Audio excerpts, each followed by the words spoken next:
노유진의 정치 카페. 양김 시대는 끝났지만 새 시대는 열리지 않는 혼돈의 나날입니다. 예, 바로 제 앞에 앉아 계신 분이 하신 말씀입니다. 김영삼 전 대통령이 22일이요 어제 새벽 서거했다는 안타까운 소식이 있었는데요. 청취자 여러분과 함께 고인의 명복을 빌면서 어제 노회찬 대표님이 SNS에 남기신 글 잠깐 인용해봤습니다. 민주주의가 위기에 처했기 때문일까요? 달개 목을 비틀어도 새벽은 온다고 했던 김 전 대통령의 말이 새롭게 느껴졌던 휴일이었습니다. 오늘도 노회찬 유시민 두 분 선생님 나오셨습니다. 안녕하세요. 안녕하세요. 네, 안녕하세요. 예, 그 소식 들으셨죠? 언제 들으셨어요? 저는 어제 아침에 모르고 있다가 점심 때 네, 저는 아침에 알았어요. 하여튼 뉴스에서 들었습니다. 저는 새벽에. 노 대표님 조문하셨어요? 예, 어저께 조문했습니다. 예, 참 애정이 참 뭐랄까 오가는 분이라고 할까요? 그러니까 큰 업적도 남기셨지만 또 많은 또 실수도 하셨고 등등등. 저한테 좀 그런 분이에요. 그래요? 이따 우리 타임라인에서 오늘 다뤄볼 텐데요. 김영삼 대통령을 떠나보내면서 근데 저 생각에는 사랑하기에는 너무 나쁜 일을 한 게 많고요. 미워하기에는 사랑스러울 일을 한 게 또 너무 많아요. 그렇죠. 그러니까 참 애증이 엇갈리는 분입니다. 예. 예. 그 덕분에 지금 정치권의 모든 일정이 거의 스톱되다시피 했는데요. 그런 와중에 지난주에 일요일 정의당 통합당대회 소식이 있었어요. 이번에 이제 정식으로 당대회를 한 거죠.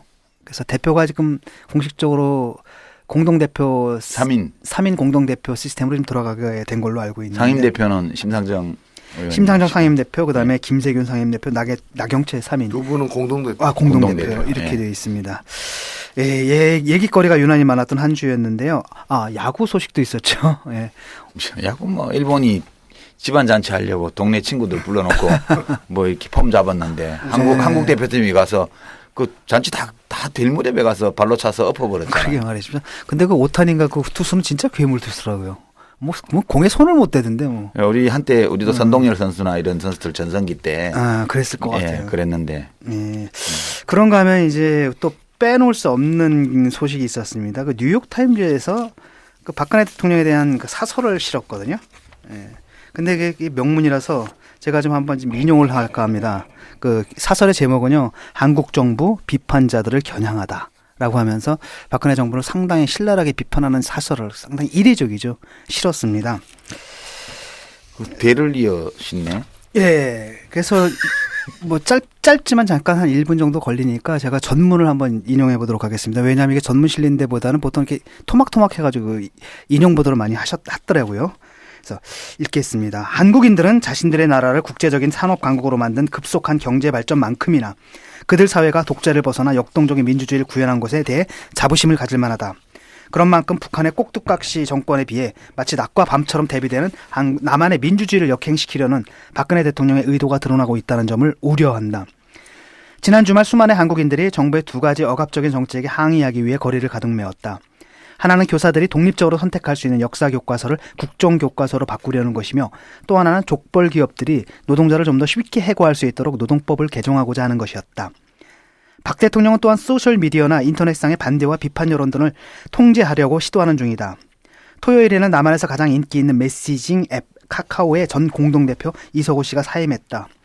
그는 청소년들이 음란한 사진들을 올리는 것을 막지 못했다는 죄목으로 기소될 예정인데 비판자들은 그를 처벌하는 진짜 목적은 정부의 감청 시도에 저항했고 사양자들의 정부에 대한 비판 의견을 통제하기를 거절했다는 이유라고 주장한다. 박 대통령 식민지 시대 일본 제국의 장교이자 1961년부터 1979년까지 남한에 군림했던 군부 독재자 박정희 장군의 딸이다. 그녀의 아버지의 이미지를 세탁하고자 하는 것은 학생들에게 왜곡 미화된 국사, 특히 민주적인 자유가 산업화의 걸림돌로 치부되던 시대의 역사를 가르치려고 하는 것의 동기 중에 하나일 것이다. 남한의 경제는 올해 메르스 호흡기 질병의 유행이나 중국 등 기타 아시아 국가의 경기 침체로 인해 타격을 받았다.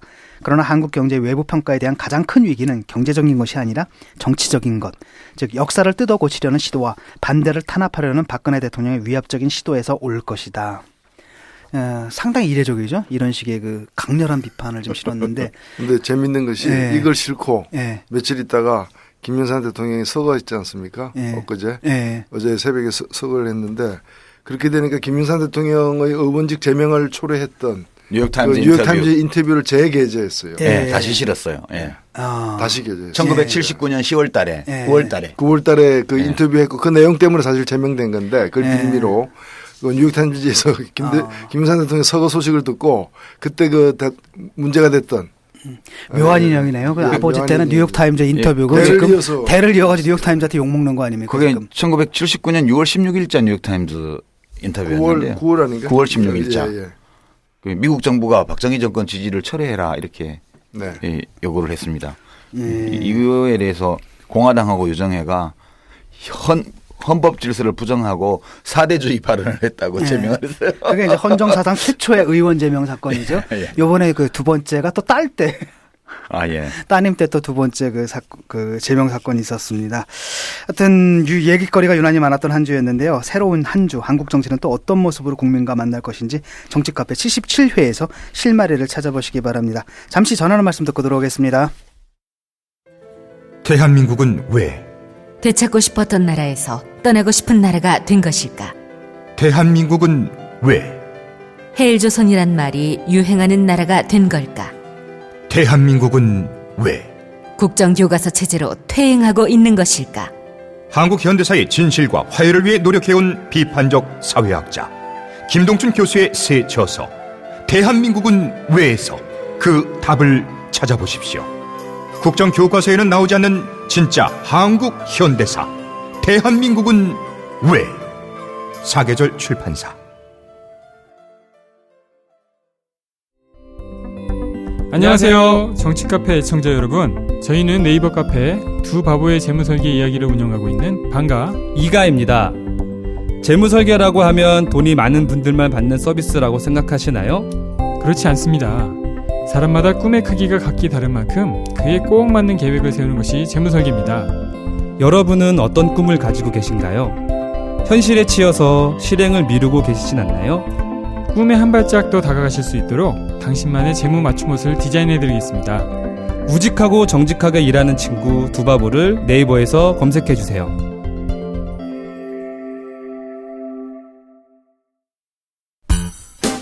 유시민의 타임라인. 타임라인. 오늘은 뭐 아침 신문 다들 보셨겠습니다만 김영삼 대통령 서거 뉴스가 이제 언론을 다 뒤덮고 있는 2015년 11월 23일입니다. 그래서 오늘은 아디오스 YS라는 제목으로 김영삼 대통령에 대해서 우리가 함께 되짚어보고 생각해보고 하는 시간을 한번 가졌으면 합니다. 그런데 그 전에 지난주 후반에 있었던 여러 정치 이슈 중에 뭐 맨날 뭐 새정치연합 내분 뭐 새누리당 공천 갈등 이런 거 말고 뭐 좀 살림 불어나는 집 이야기 하나 있어서 그거 하고 넘어가겠습니다. 정의당 통합당대회가 일요일 어제 국회의원회관 대회의실에서 열렸는데요. 진 교수는 거기 가셨더랬어요? 아니요, 저는 어제 일이 있어가지고. 노 대표님은 가셨겠죠? 당연히 가야죠. 그 얘기 좀 해주시죠. 간략히. 어제 굉장히 작지만 소중한 한보가 내딛는 뜻깊은 일이 있었습니다.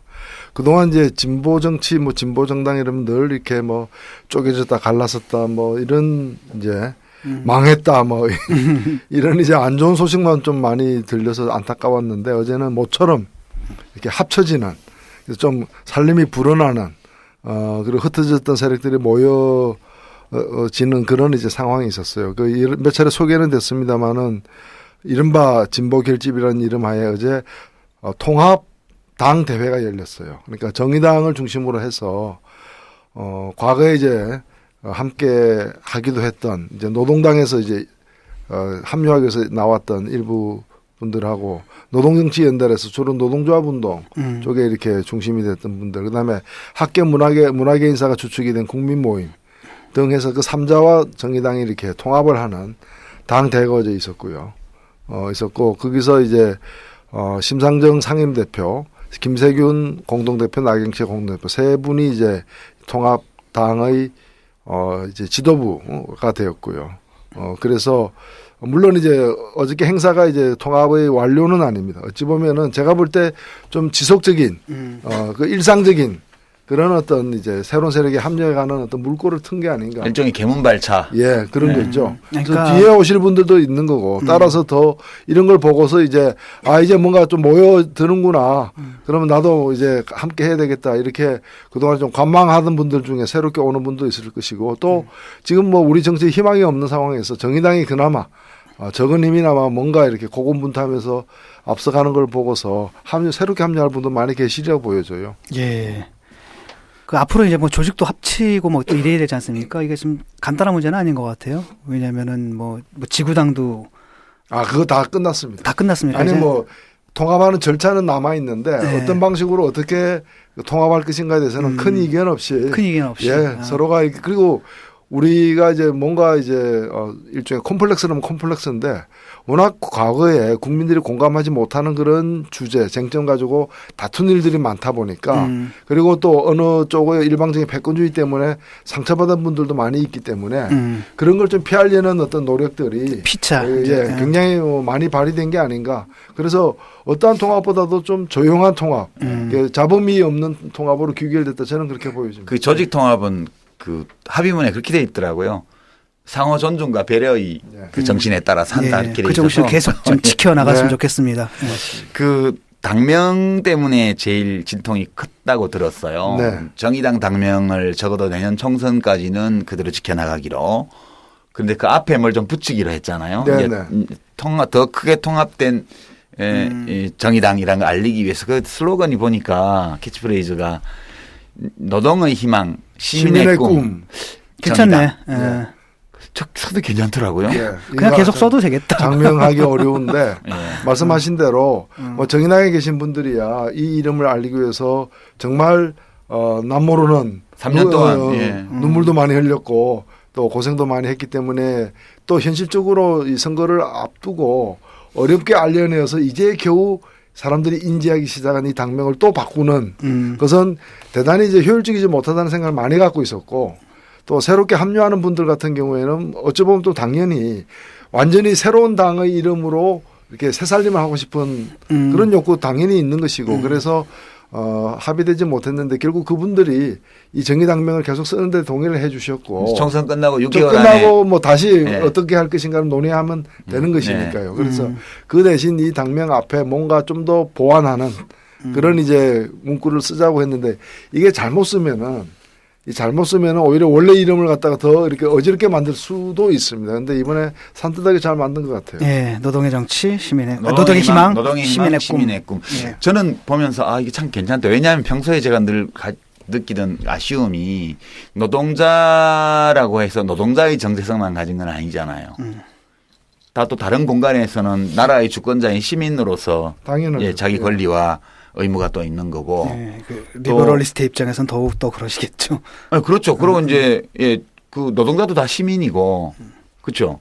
그렇죠. 그렇기 때문에 그거를 엄격히 나눠 가지고 뭐 시민, 노동자 이렇게 나누는 게 저는 평소에 좀 안타까웠어요. 아니 더 많은 노동자가 자신을 시민으로 재인식하고 더 많은 시민이 자신을 노동자로서 네. 재인식하는 게 굉장히 지금 간절히 요구되는 진보 정당이 되려면 그렇게 돼야 되는 거 아닌가 하는 생각을 평소 가지고 있었더랬는데 그 슬로건 채택된 걸 보고 좀 안심이 됐습니다. 야, 또 역시 노 대표께서는 참 잘 붙여 보면은 정력 써셔도 될 것 같아요. 더 많은 시민이 노동자로서 정체성을 갖고 더 많은 노동자가 시민으로서 정체성을 인식하고. 그 이슈는 그게 교과서에 나오는 거예요. 네. 제대로 된 교과서, 진실한 교과서에 나오는.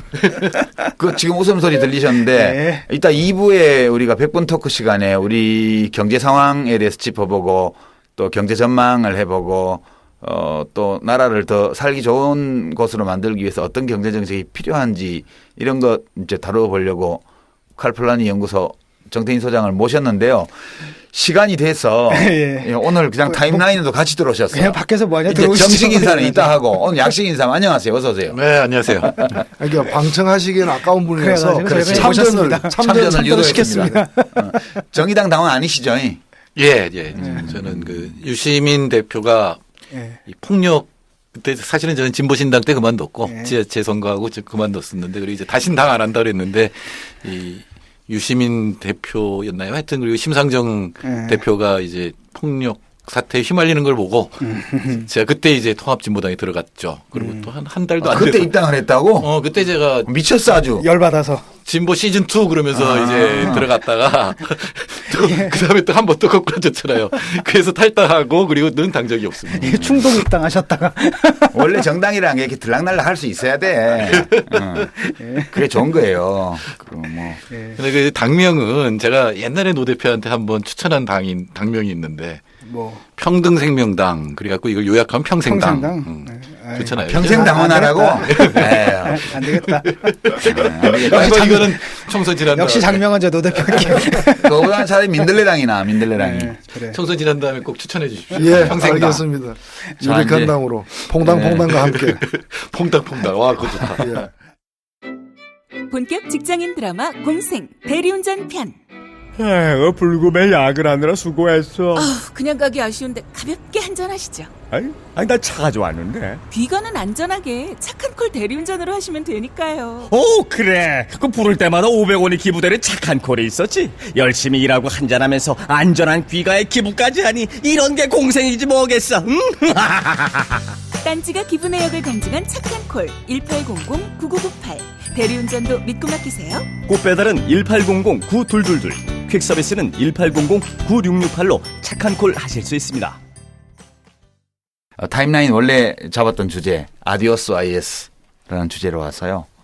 제가 사실 몇 시간 동안 집에 앉아가지고 김영삼 연보를 제가 만드는 걸 이제 나눠드렸어요. 이게 네. 기존에 연보 만들어 놓은 것들을 보니까 연보를 기록을 할 때 어떤 게 중요하냐고 보냐에 따라서 연보가 좀 달라지는데요. 기존 연보가 마음에 드는 게 없어서 제가 만들었어요. 네. 이걸 우리가 함께 보면서 이야기를 할 텐데요. 우선 이 연보는 다 소개 안 합니다. 이야기하면서 참고만 하는데 우선요. 혹시 세 분 중에 김영삼 대통령 생전에 직접 만나보신 분 계세요? 예, 저는 만나봤습니다. 예. 그럼 노 대표님부터. 아니, 뭐 그렇게 제가 아주 가깝게 안 만났다 하더라도 이 김영삼 대통령이란 이 자연인, 정치인, 대통령을 지낸 분 이제 어제 아침에 서거하셨는데 그래서 개인적으로 만나보신 적이 있다면 좀 그렇지 않은 사람보다는 어떤 소회랄까요? 이런 게 좀 더 절실할 것 같아서 먼저 좀 한번. 예, 근데 뭐 제가 그 어떤 뭐 대등한 위치에서 대화하는 그런 자리로서 만난 게 전혀 아니었고 뭐 연배 차이도 많이 나고 저는 사실 제가 뭐 고등학교 때부터 그러니까 이제 신문을 보기 시작한 이래로 이분이 굉장히 주목 대상인 아주 활달한 정치인이셔서 근데 본격적인 민주주의 투사로 이렇게 변신한 거는 박정희 대통령으로부터 탄압당하면서 예. 그래서 저는 늘 박정희가 만들어낸 인물이다 이런 인식이 많았고요. 가까이서 뵌 거는 이제 87년 8월 중순이었는데 8월 아마 그 십며칠이었던 것 같아요. 13대 대선 앞두고. 예. 이한열 예. 그 열사가 이 최루탄으로 이제 사망하고 이제 장례식을 치르는 날 연세대학교에서 이제 발인을 했는데 그 대열이 시청 앞까지 갔어요. 예, 그리고 시청 앞에 그때 거의 100만 명이 모였다는 그럼요. 예. 했는데 그때 신천 로타리 앞까지 왔다가 그 이제 신천 로타리 앞까지 오는데도 시간이 많이 걸렸어요. 예. 왔는데 우리 그 김대중 선생은 그때 이제 다리가 불편하시잖아요. 그때 예, 다쳐가지고 고문을. 그래서 거기서 차를 타고 이동하시고 이 Y에서는 거기서도 계속 걸어서 시청 앞까지 뭐 그렇게 긴 거리는 아니니까 그때 이제 저 대회를 함께 이렇게 눈으로 보면서 같이 갔어요. 그래서 상당히 그때 인상적인 장면이었고 그 후에 이 뭐 87년 이후에 우리 뭐 이렇게 그 노동운동 하던 사람 노동운동 하다가 이렇게 그 막 사망하고 이런 게 났을 때 빈소에 그때 이제 두 분 다 양김 씨가 꼭 다 이렇게 조화도 보내고 직접 왔었어요. 그래서 빈소에서 몇 번 마주쳤던 기억이 납니다. 떠나보내시니까 어때요? 그 느낌이, 기분이, 소회가? 예, 뭐 만감이 교차하죠. 사실은 굉장히 그 민주주의에 어찌 보면은 우리가 뭐 학연이나 이런 건 아니지만은 어떤 선배 후배 이렇게 민주주의 큰 대오를 함께 했다고도 보여지고 또 실제로 한국 민주주의의 어떤 이 발전에 결정적인 역할을 여러 번 했다고 저는 생각합니다.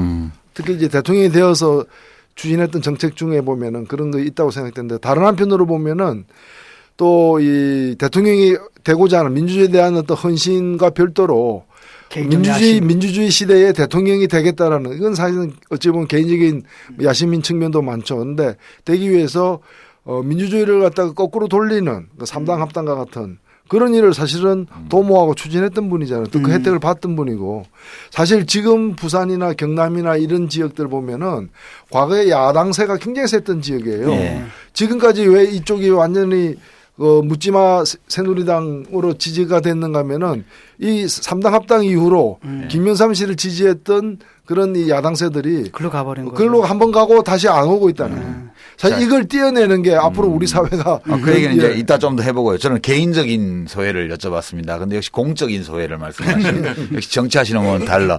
진 교수는 개인적인 인연은 없다 하더라도 그 김영삼 대통령이 쭉 긴 정치 인생을 살아온 동안 이렇게 미디어를 통해서 어떤 봤던 장면들이 있을 거예요. 예. 이 김영삼이라는 정치인 여러 모습 중에서 내한테 제일 좋은 모습으로 강렬하게 남아있는 어떤 장면 있어요? 그 닭장차에 끌려 들어가면서 달개 모가지를 비틀어도 새벽은 온다. 새벽은 온데이 했던 거. 그거 생각나세요? 근데 저는 이제 어릴 때 아니에요? 그 중학교 79년? 때인데 저는 네, 그 79년도지. 단편 기억나는 게 제명한 거 기억나고요. 그 다음에 YH 사건 이거 기억나고. 그 79년. 네, 그 신민당사가 제가 중학교를 중동중학교를 다녔는데 그 안국동에 있잖아요. 거기 바로 신민당사가 있었거든요. 그때 뭐 민주전선이라는 당보를 팔았어. 맞아요, 10원을 내면 가져갈 수 있었는데 그걸 보면은 그 검열을 당해가지고 막 시커멓게 된 거. 이렇게 그냥 찍었어. 나부르다 해가지고 없어졌어. 막 이런 것들 들고 다니고 읽었던 기억도 나고. 그래, 그렇습니다. 우리가 대학생일 때 중학생이었구나. 예. 진 교수 젊구나. 그래서 저 그거 들고 다니면서 읽고 그랬었습니다. 지금은 같이 늙어가는 거예요. 그게 젊은데요. 우리 정태인 소장은 뭐 있어요. 어떤 게 저는 있어요? 김영삼 대통령한테 돈 받았어요. 도움? 돈. 예. 무슨 돈? 그러니까 사실은 이제 김영삼 대통령의 가장 큰 잘못 중에 하나가 세계화. 그 세계화가 영어로 뭔지 알아요? 그때? 글로벌리제이션 아니에요? 아니에요. 세계 SEGYEHW예요. 세계화야? 그러니까 이게 우리나라 완전히 자본시장 통제돼 있던 나라인데 갑자기 세계화를 얘기하니까 글로벌라이제이션 물론 알고 공부하던 사람들이 도대체 우리나라에서 글로벌라이제이션이 뭐냐 그랬더니 청와대에서 공식적으로 세계화는 SEGYEHW. 근데 바로 그 세계화의 일환으로 이 한국에서 외국을 공부하는 사람들한테 장학금을 줬어요. 글로 보내준다는 거죠. 가서 그래서 영국 간 거예요? 아니야. 그래서 실리콘밸리 갔죠. 실리콘밸리를 제가 갔어요? 버클리에 있었잖아요. 그래서 이제 한국에서 외국에 대해서 박사 쓰는 사람들을 모아서 시험을 보고 영어 인터뷰를 해서 외국에 보내줬어요. 제가 그 돈 1호 받고 갔습니다. 굉장히 감사한 마음이 좀 있겠네 그래도. 그럼요. 그 실리콘밸리 보내줘서 제가 지금 IT나 이런 산업을 얘기를 하는 거는 분명히 뭐. 이게 유담인데. 저는 뭐 가장 멋있었을 때는 79년이었고. 79년도? 예, 그랬고 그다음에 83년 단식. 이게 가장. 저는 이제 유학할 때 그 베를린 오셨거든요, 이분이. 근데 그때 뭐였냐면 느낌이 뭐냐면 한국이 망해간다는 느낌이 있었어요. 왜냐면은 그 대우 그 있죠, 그 차. 그 독일에서 대우 차라는 거. 대유 하면서 광고 대우 엄청 온두 때렸지. 뭐 엄청 때리는데. 몇 년도 얘기하는 거지? 그게 95년, 94년. 그러니까 그 상식적으로 이해할 수 없는 광고를 막 쳤거든요. 광고를 그러니까 어마어마하게 했지. 그때는 한국 차가 거의 없었죠. 아니 유럽에서는 95년 뭐. 6년에는 그 에스페로인가? 그걸 대우가 유럽에 많이 팔았었던 때. 팔았다고 하더라도 보기는 진짜 힘들었죠. 근데 보기는 거의 힘들었는데, 근데 이게 그때 느꼈던 게 뭐였냐면, 그때 유럽에서도 왜 그런 거 있잖아요. 아시아가 너무 잘 나가니까 뭔가 있는 거 아니냐. 아시아로부터 배우자 막 이랬는데, 느낌이 좀 안 좋은 거야. 그래서 그러고 나서 바로 이제 그 IMF 터졌죠. 그 기억이 아까 세계화 그 SE G 근데 말씀하셨는데 이분이 남긴 어록 중에 가장 유명한 건 제가 보기에는 클린턴 대통령을 두 번째 만났을 때 뭐라고 인사했는가 하면 하와이유가 아니고 후아유 이래. 그래서 이제 통역하는 사람이 깜짝 놀래가지고 통역은 이제 하와이유로 통역해놓고 나중에 물어봤대. 왜 후아유로 했습니까 하니까 우리 경상도에서는 누구 반가운 사람 만나면 이게 누꼬 이게 후아유 이게 누꼬 정말이에요? 이게 사실이에요. 이게 그 당시 통역했던 거 박진혜한테 제가 직접 들었어요. 이러면서 만나잖아. 반가워. 후아유. 그걸 영어로 보내면 후아유야. 후아유. 후아유. 그거 잘 You have no father. 너는 아버지도 없니? 막 이런 거. 저는 사실은 김영삼 대통령한테 봉투를 받은 적이 있어요. 진짜? 아니, 저는 이제 김영삼 대통령 생각하면 아까도 우리가 모두 얘기했지만 사랑스러운 면도 있고요. 사람이 멋진 면도 있고 그리고 되게 좀 모자란 측면도 있을 뿐만 아니라 좀 극악스러운 측면도 있어요. 보면 거친 측면도요. 근데 그래서 막 좋아하기도 좀 깨름직하고 그렇다고 막 싫어하려면 좀 너무 매력적이고 그런 사람인데 나한테는 1986년도에 교도소 인권이 막 심각해가지고 이제 구속자 가족들 민가협이라고 민주화운동 뭐 가족협의회 민주화실천가족협의회 뭐 하여튼 그런 이름인데 그 구속자들의 가족들하고 어머니들 주로 모시고 상도동을 간 적이 있어요. 갔는데 야 멋쟁이다 하는 생각이 들더라고. 이렇게 와이샷 옷이 비싼 옷으로 보이는 그런 양복인데 우리 왜 여름에 멋쟁이들은 러닝 안 입고 와이셔츠 입잖아. 79년에 그런 보도가 됐죠. 원래 서양은 그렇죠. 네. 그게 86년도인데 아침에 깨죽 먹고. 이 사람 참 진짜 그 옷을 잘 입는다. 그 기공자다 그런 느낌 있었고요.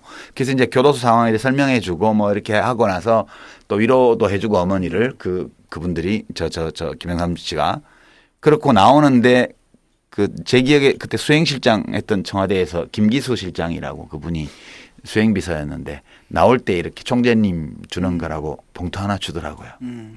그래서 그 어머니들하고 밥 잘 먹었지 갖고 나와가지고. 근데 저는 이제 제일 멋지게 기억하는 게 1979년도 게 아니고 그때 이제 대학교 2학년 때 YH 사태 나고 뭐 제명당하고 이럴 때는 저는 1987년 6월 24일 잊어버리지도 않아요.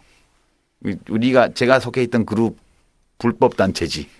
거기서 영등포에서 독자적인 시위를 계획하고 있었어요. 6월 26일 이제 무슨 노련 대행진 이거 앞두고 6월 24일 영등포 시장에서 이제 시위를 하려고 잔뜩 준비를 했는데 YS 대통령 총재가 그 청와대에 간 거야. 전두환 만나러. 담판하러. 그 이제 저기서 뭐가 합의가 돼서 나오면 우린 시위를 못 하잖아. 그러니까 오후까지 막 기다리는데 딱 나타나가지고 미디어에 협상은 결렬되었다 딱 이러는 거예요. 만세 불렀지. 그러고 뭐 화염병 들고 나갔지 뭐. 근데 그날 그 모습이 협상은 결렬되었습니다라고 딱 선언하는데 이 사람이 박근혜 대통령만큼이나 말이 짧은 사람이에요. 근데 그 표정이며 어조며 그 문장이 너무나 인상적이었는데 나한테 나 그날 본 김영삼이 제일 멋있는 김영삼이었어 나한테는. 그런 특징이 있어요. 예. 그분이. 그냥 그거보다 한마디로 이제 계획했던 데모를 할 수 있게 해줘서 아니 교과서 아프지 않았다면 이 교과서 파동 같은 거 났을 때 딱 그분이 할 얘기는 딱 한 문장밖에 없어. 쉴 데 없는 소리. 쉴 데 없는 소리 하네. 1983년에 이분이 단식했잖아. 나가 아직 기억나거든요.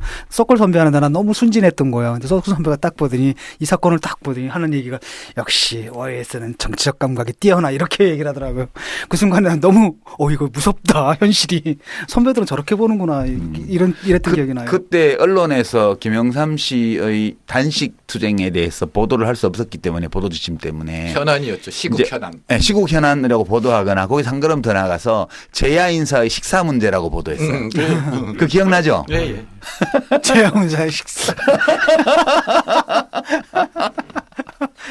그래 영양사 불러다가 칼로리 문제. 아니 그러니까 칼로리 분석하고 신문에 재야 인사의 식사 문제라고 보도가 나오면 국민들이 다 알아듣고 김영삼 씨 단식이라고 해서 그 기사들을 들여다보고 그랬대니까. 우리가 그때 행간을 읽었잖아요. 신문 행간. 근데 지금은 보도는 할 수가 있는데 완전 반대로 이게 뒤집어서 보도를 하는 거죠. 자, 우리가 고인을 보내드리면서 이 고인의 삶의 자취에 대해서 개괄적으로는 알아봐야 돼요. 그래서 제가 연보 중에서 되게 건성건성 중요한 것만 몇 가지 좀 말씀드리고 이야기를 이어나갈게요. 이거 말씀드리고 나서 대통령 김영삼 이 성취한 업적과 그다음에 이 저질렀던 오류 공과 이른바 이걸 한번 따져보도록 하겠습니다. 공은 공대로 챙겨드리고 또 좀 미흡하거나 부족하거나 판단착오 했던 거는 그대로 또 한번 또 짚어봐야 고인과 제대로 작변하는 게 아닐까 싶어서요. 우선 1927년생이에요. 그 일제시대인데 그때는 이제 통영군 장목면 외포리였고요. 현재는 이 통영군 장목면 옛날 그때의 장목면이 거제시 장목면이에요. 그래서 지금은 이제 YS 생가는 거제에 있다. 지금 관광객들이 막 몰려온대요. 이제 어제부터. 네. 김홍조, 박부련 이 부부의 이제 장남으로 6남매 중에 장남으로 태어났고요. 그다음에 태어날 때 아버지가 17살이었어. 뭐 옛날에 옛날에 옛날이야 결혼하시니까. 예, 그때는 여자들은 15살에 시집갈 때니까. 거의 뭐 그냥 같이 늙어가는. 예, 학교를 거제 장목소학교를 다녔고 통영중학교에 입학을 했는데 중학교 때 해방이 돼서 6년제 경남중학교로 전학을 했고요. 그래서 지금 경남고 출신 이렇게 알려져 있죠. 1947년도에 서울대학교 철학과에 입학한 걸로 나와요. 이걸 둘러싸고 좀 논란이 있긴 하지만 뭐 그냥 서울대 철학과에서 공부하신 걸로 철학을 공부하면서 정치학 분야에도 이제 수강을 많이 한 걸로 나옵니다. 정치 입문은요. 그 정부 수립 기념 웅변대회를 1948년에 했는데 이때 외무부 장관상을 받았어요. 이때 외무부 장관이 장택상 씨였죠. 이게 인연이 되어서 정치에 입문하게 됐고요. 1951년 2월에 서울대를 졸업했고 학도의원군에 이때 이제 부산 피난 시절이에요. 학도의원군에 입대를 했고 손명순 씨와 혼인을 했습니다. 이해. 이 혼인에 대한 얘기도 좀 재밌는 게 많은데요. 그 이제 1954년도에 제3대 민의원에 당선이 됐는데 자유당 소속으로요. 이때 그 이기붕 만나서 이제 정치 입문을 했다고 그래요.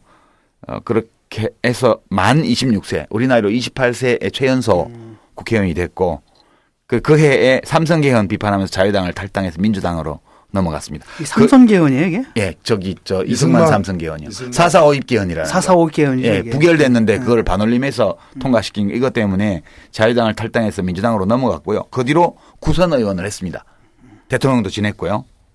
그냥 굵직굵직한 것만 보면 1968년도에 제가 보기에 인상적인 거는 예비군 폐지 법안을 대표 발의한 적이 있습니다.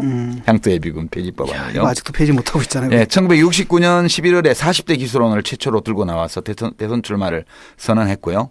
근데 이제 김대중 후보한테 역전패를 당해서 그때 민주당 구파의 윤보선 등등이 신민당을 탈당해서 국민당을 창당했는데 안 따라가고 경선 결과를 승복하고 예, 호텔방에서 밤마다 울면서 억울해서 김대중 선거 유세를 다녔습니다. 인상적이에요. 이 대목이 제가 보기에는. 그 다음이 이제 쭉 그 유신체제 때 투쟁을 하다가 1976년에 총재 경선에서 이철성 씨한테 집니다. 이때 또 한번 시련을 겪었고요. 그러다가 1979년 5월에 신민당 총재 경선에서 이기택 씨의 지원을 받아서 이철성을 꺾고 당선이 돼요. 이때가 이제 사쿠라 논쟁이 막 났을 때예요. 네. 선명야당을 내걸고 됐고요. 그때부터 투쟁으로 쫙 나가서 1979년 6월에 외신기자 클럽 발언 뭐 야당 총재로서 통일을 위해서라면 누구든 만나겠다. 누구든에 김일성도 들어간다. 북한에서 환영성명 나오고 이렇게 되면서 이제 공화당에서 공격을 시작을 했고요. 뭐 이때 상위군경 반공 청년들의 신민당 중앙당사 난입 이런 사건 다 있었고요. 이게 요즘 또 다시 부활하고 있잖아요. 이게. 예, 이게 이제 요즘 어버이 연합 뭐 이런 걸로 돼 있죠. 어버이 연합 일베다 뭐 여러 가지 군경 단체들. 예, 1979년 8월에 YH 무역 노동자들 신민당 당사 농성을 했고 이때 막 격려하면서 3박 4일간 투쟁하다가 경찰이 2,000명이 쳐들어와서 아주 당직자들 다 떡을 만들고 연행을 했죠, 전부 다. 한 명 사망했죠. 김경숙 씨가 이때 밀려서 떨어져서 사망한 걸로. 그다음에 9월 16일 뉴욕타임즈 인터뷰입니다. 그 소개했던. 예, 거기서 미국 정부 들어 박정희 정권 지지를 하지 마라 이렇게 얘기했다가 헌법 부정 사대주의로 해서 의원직을 박탈당합니다. 그때요. 날 제명하면 박정희는 죽는다 이렇게 말했습니다. 진짜네. 쌀벌하죠. 예. 그랬고 이제 신민당 의원 66명하고 민주통일당 소속 의원들이 집단 사퇴서를 내니까 공화당하고 유정회가 모여가지고 사퇴서 중에서 선별 수리하자. 이래가지고 지금 난리가 났습니다. 끝내주죠. 이때도 장난 아니래. 예, 장난 아니에요. 요즘 거의 요즘 수준이에요. 수준. 예. 그 이제 1979년 10월 15일 부산대학교 학생 시위를 도화선으로 해서 부마항쟁이 약 닷새 동안 진행이 됐고 11.6이 일어났습니다. 근데 이제 11.6 나고 나서 야당 인사들이 조문 반대를 했는데 10월 28일 날 청와대에 가서 조문을 합니다. 이것도 굉장히 인상적인 거예요. 그다음에 이제 가택경 5.18 나서 가택경감 당하고요. 1980년 봄에는 김대중 씨하고 연합을 못하고 서로 경쟁하다가 5.18을 맞았죠. 그러다가 1983년 5월 18일부터 23일 동안 민주화 5개항을 요구하는 단식 투쟁을 벌입니다. 이게 기폭자가 되어서 야권과 제야가 전두환 정권하고 대결 무드로 이렇게 전환하는 계기가 됐습니다. 예, 야당 지도자의 급식 문제. 예. 야, 이제 식사 문제. 이 제야 인사의 식사 문제가 나설 때예요. 그리고 이제 1985년 2.12 총선 때 김대중 씨가 미국에서 귀국했고요. 그 직전에. 그리고 이 두 사람이 손잡고 신한민주당을 창당을 해서 이중대라고 일컬어지던 예, 그 무슨 당입니까? 그 이상 한국민주당 뭐 한민당, 민한당. 민한당. 이민우 씨가 하던 게 뭐예요? 이민우가 아니라 누구? 예. 유치송 등등이 예. 하던 민한당을 밀어내버리고 일거에 민한당이 붕괴해버리죠. 선거에서 지고 나서 제2야당으로 밀려나니까 의원들이 탈당해서 대거 신한민주당으로 들어오게 되죠. 그렇게 해서 이민우 씨를 총재로 해서 김대중 씨와 손잡고 이제 신한민주당을 밀고 나갑니다. 그리고 쭉 6월 항쟁 때까지 민주헌법정치 국민운동본부 고문으로 참여를 했고요.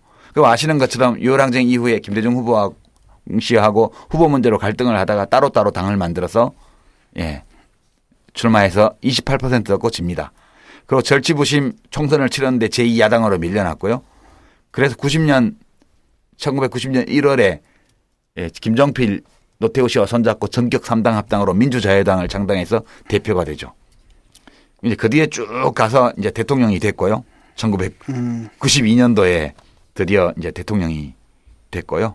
1993년 2월 취임하면서부터 막 자기 자신과 가족 재산 공개부터 시작해서 하나회 숙청 뭐 등등 율곡비리 관련자 처벌 무슨 양심수석방 아주 잘 나갈 때죠. 임정요인 진짜. 유해 환국 사업 그다음에 중앙청 조선총독부 건물 철거 이인모 노인 송환해서 드라이버를 엄청 걸게 되죠.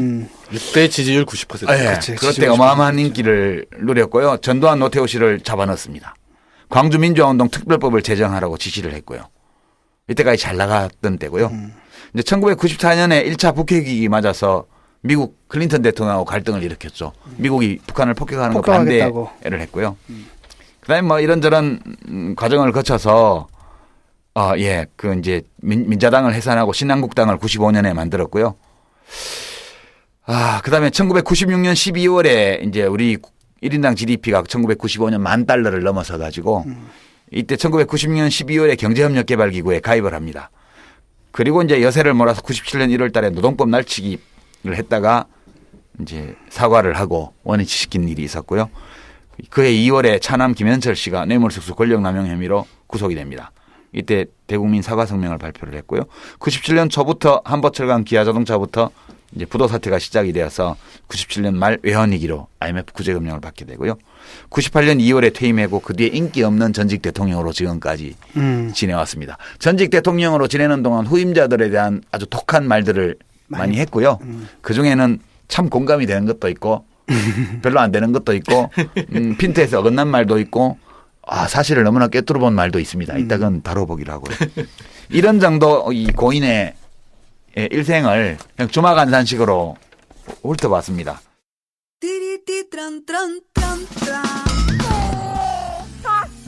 스마트폰, 물통, 무료지, 아이패드, 패스트푸드 음식. 승용차니 지저분해요. 이게 섞이지 않도록 몽땅 넣을 수 있는 멀티 포켓 어때요? 한 손으로 스마트폰 보면 팔이 아파요. 목에 거는 스마트폰 거치대 이거면 고민 끝. 우와, 아이디어 장렬. 어디서 살 수 있어요? 즐거운 아이디어, 재미있는 쇼핑몰 재미월드요. 스마트폰, 텔레비전, 냉장고 이런 건 안 팔아도 가려운 곳 긁어주듯 빛나고 즐거운 아이디어 상품이 365일 파격 세일 중이랍니다. 거기가 어디라고요? 재미월드입니다. 구글, 네이버 다음에서 재미월드를 입력하세요. 영화 숙취해소제 잔혹사 중에서 야이 폭탄주야! 네가 그렇게 알코올 도수가 높아? 회식 자리로 따라와! 이 술 마시면 개 되는 놈이 어디서 헛개 음료 좀 사놨냐? 0.5% 들은 거? 숙취해소 성분 적은 것들은 빠져. 술술 풀리고로 바꿨다 이것들아. 우와, 자연 유래 화인빛 도분말이 48%? 특허까지 있는데? 술술 풀리고 대한민국 술자리 다 먹고 하라 그래. 딴지마켓에서 최저가 판매 중인 술술 풀리고가 숙취 소재 잔혹사를 끝내드립니다. 자, 이제 대통령 김영삼의 공과 예. 이런 걸 우리가 한번 돌아보는 시간을 가지도록 하죠. 노 대표님 정치하시는 분으로서 우선 공부터 하죠. 공부터. 공은 많이 오늘 점검을 하고 관은 짤막짤막하게 짓겠습니다. 예, 공은 뭐 저기 1987년에 이르기까지 뭐 많은 분들이 또 더 열심히 싸운 분들도 있고 또 희생당하신 분도 있지만 하여튼 민주화 대열에 이제 굳건히 서서 박정희와 타협하지 않고 이렇게 민주화에 기여한 점이 저는 가장 크다고 보고요. 전 두 번째는 대통령이 당선된 이후에 몇 가지 아주 그 눈에 띄는 우리나라 민주화의 어떤 진전을 위한 이 역할을 갖다 한 점이 두 번째로 우리가 짚을 수 있는 게 아닌가. 그러니까 어떻게 생각해 보면은 이 당시에 이루어졌던 개혁만큼 개혁을 한 분이 없었어요, 거의. 제가 볼 때는. 네. 왜냐하면은 금융실명제 엄청나죠. 그 다음에 이제 그 재산 공개한 것도 그렇고. 그때 이제 재산 공개하고 나서 굉장히 많은 사람들이 옷 벗고 나가잖아요. 두 번째가 이제 하나회를 해체함으로써 이제 그 민주화 과정을 비가역적 과정으로 다시 되돌릴 수 없는 과정으로 만들어버린 측면도 있었고요. 그다음에 지금 김무성 씨 얘기 들으면서 내가 참 뻔뻔하다고 생각한 게 역사 바로 세우기란 게 바로 김영삼 대통령이거든요. 근데 제가 이 사람이 지금 하는 게 뭐냐면은 지금 이때 세운 걸 갖다 다시 뒤집는 거잖아요. 지금. 그렇죠. 그러면서 자기가 아들이라고 정확하게. 얘기를 하는 부분들 이게 내가 굉장히 화가 나더라고요. 총독부 청사 그 철거한 거 이런 거는 예. 그건 좀 약간 약간 논란의 여지는 있어요. 왜냐하면 그것도 하나 유물이기 때문에 뭐 철거를 하느냐 마느냐인데 문제는 뭐냐면 반대한 사람들이 이제 이념적인 사람들이었어요.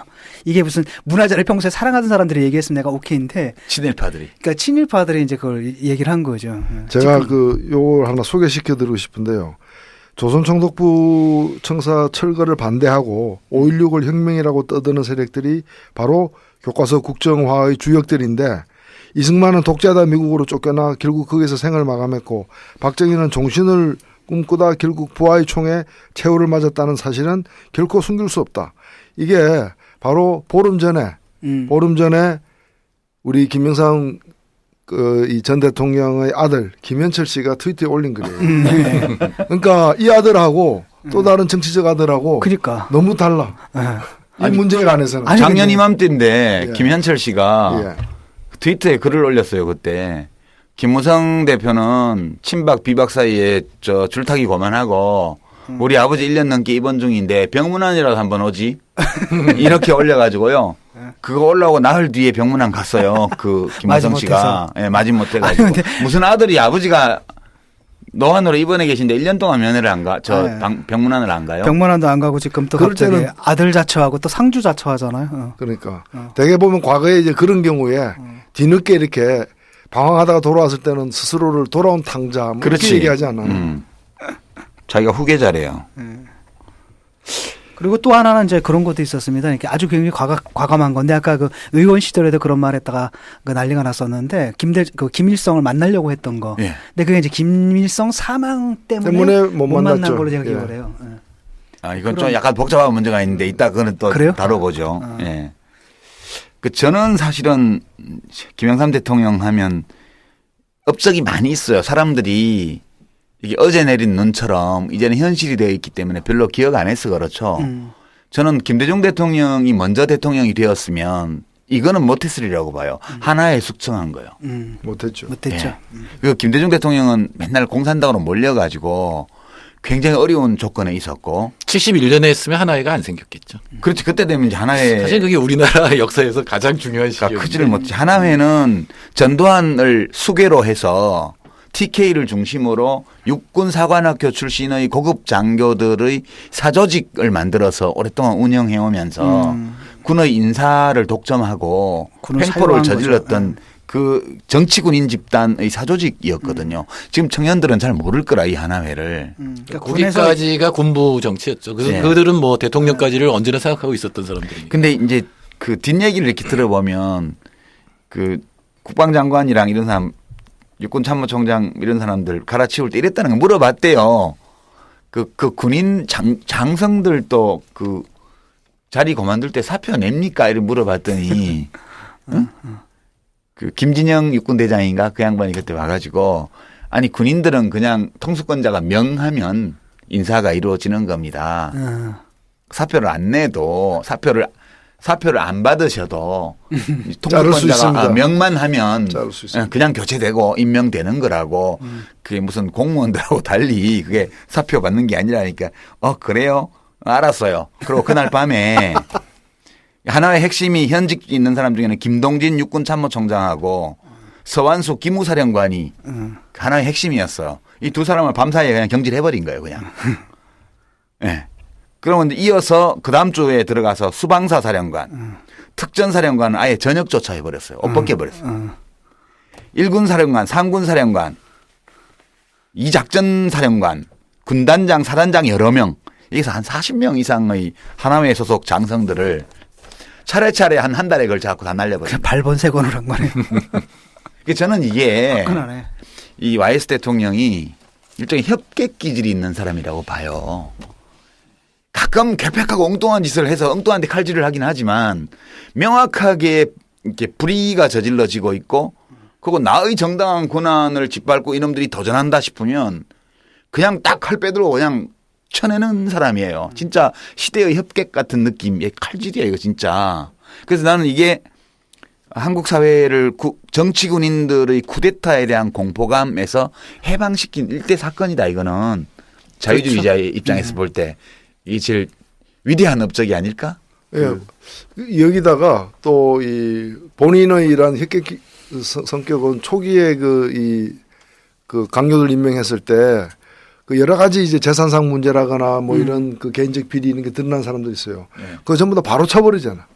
바로 포기하고 이렇게 그러니까 시원시원하게 시원시원하게 했던 면이 있는데 저는 이 모든 것에는 본인의 어떤 좀 이 특장도 있지만 또 시대적 요구라는 어찌 보면 이제 이런 일을 할 때 국민들이 떠받칠 수 있는 그런 조건이 당시에는 있었던 거죠. 그렇죠. 예. 그래서 그 위에서 한 발 더 나아가는 역할을 뭐 지지율이 뭐 90%니까 예. 뭐. 국정수행 잘하고 있다는 대답이 90% 넘어갔다니까 이때. 환상적이죠. 뭐 그럼. 우리 정태인 소장은 뭐 경제학자로서 잘한 게 없다를 말할 것 같은데 그런 거 빼고 하여튼 경제학자로서 말고 금융실명제 이런 거 잘한 거잖아요. 시민으로서 그 김영삼 대통령이 제일 잘한 거 뭐라고 생각해요? 아니 뭐 열심히 민주화 투쟁을 한 거죠. 그건 대통령 되기 전에 지도자 여건 대통령이 돼서 뭐 금융실명제와 부동산 실명제 이런 것들은 지금은 통장 만들기 굉장히 힘들잖아요. 그렇죠.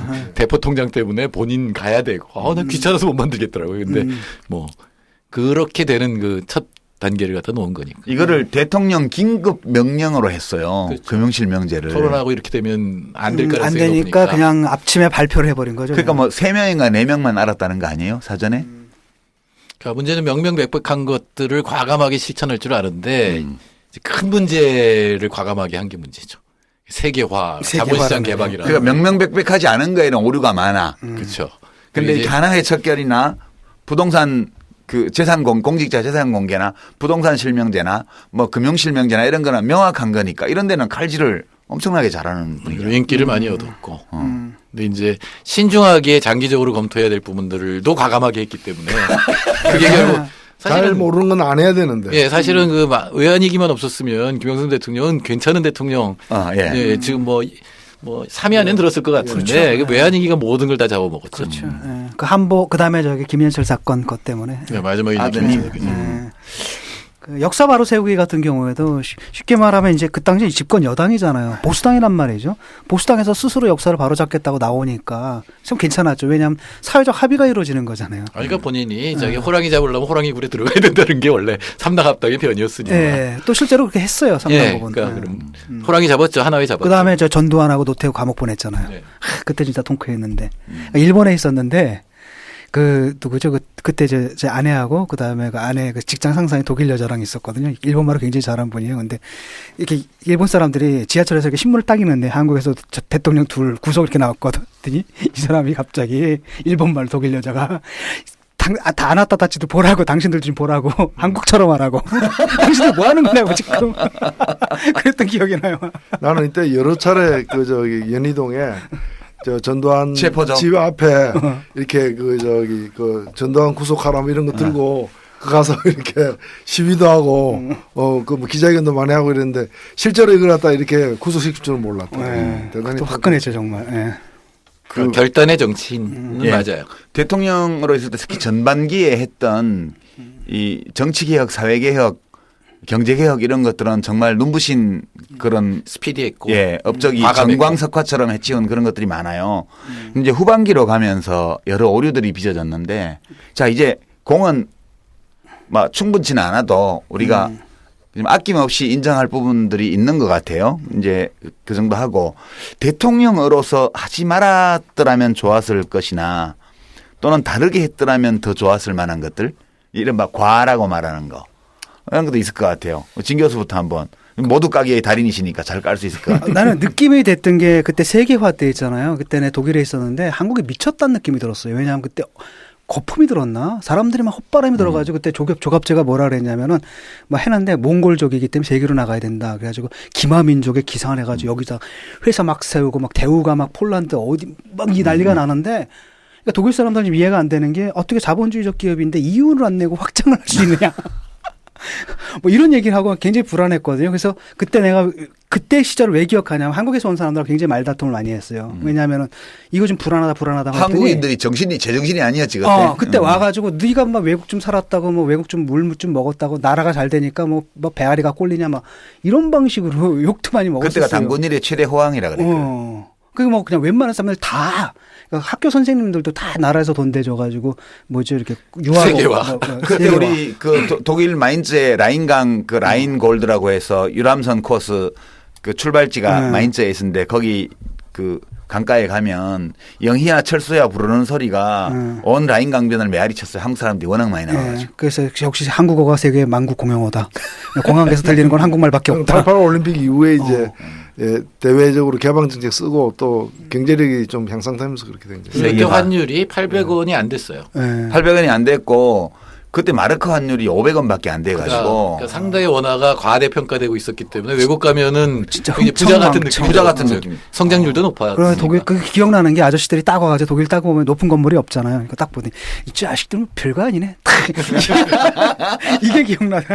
그래서 그거 설명해 주느라고 그 독일에서는 기술이나 자본이 없는 게 아니라 못 짓게 한다. 그런 전반적인 분위기가 그러니까 한국에 대한 사실은 외국에서도 과대평가가 돼 있었던 것 같고 근데 이제 금리 차이가 많이 났잖아요. 우리나라는 과잉 투자하던 시기니까 굉장히 금리가 높았고 그런데 외국에서 쉽게 돈 빌려줄 수 있게 전격적으로 만들어버린 거거든요. 그러니까 금융규제를 사실상 철폐해버린 거. 예, 그러니까 특히 외국에서 돈 빌려올 수 있게 한 거. 그게 IMF를 나중에 부른 원인이 됐죠. 예, 그러니까 재벌들 단자사나 종금사가 장기 투자를 하는데 돈을 단기 자금으로. 그게 이제 김영삼 대통령이 잘 모르는 분야였던 거예요. 그래요. 그 분야가.